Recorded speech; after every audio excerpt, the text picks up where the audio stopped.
కుట్రలు పన్నుతూ కుతంత్రాలు పన్నుతూ జగన్ ఏదైతే బటన్లు నొక్కాడో, చివరిలో జగన్ ఏదైతే బటన్లు నొక్కాడో ఆ బటన్లు నొక్కిన సొమ్మును కూడా నా అక్క చెల్లెమ్మల కుటుంబాలకు రాకుండా ఢిల్లీ వాళ్ళతో వీళ్ళంతా కుట్రలు చేస్తూ అడ్డుకునే కార్యక్రమం చేస్తా ఉంటే సాక్షాత్తు మీ జగన్ ఒక ముఖ్యమంత్రిగా ఏకంగా కోర్టుకు వెళ్లి జరుగుతా ఉన్న అన్యాయాన్ని ప్రశ్నిస్తూ కోర్టులో కేసులు వేసే పరిస్థితి లేకి ప్రజాస్వామ్యం దిగజారిపోయింది అంటే వీళ్ళని ఏమనాలి అని చెప్పి అడుగుతా ఉన్నాను. ఈ సందర్భంగా ఈరోజు మీ జగన్ బటన్లు నొక్కినేటివన్నీ కూడా ఈరోజు ఎన్నికలు వస్తున్నాయని కొత్తగా నొక్కినేటివి కాదు.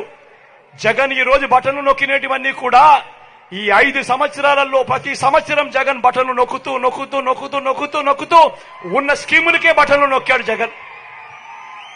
కొత్తగా వచ్చినేటివి కాదు. వీటికి అసెంబ్లీలో బడ్జెట్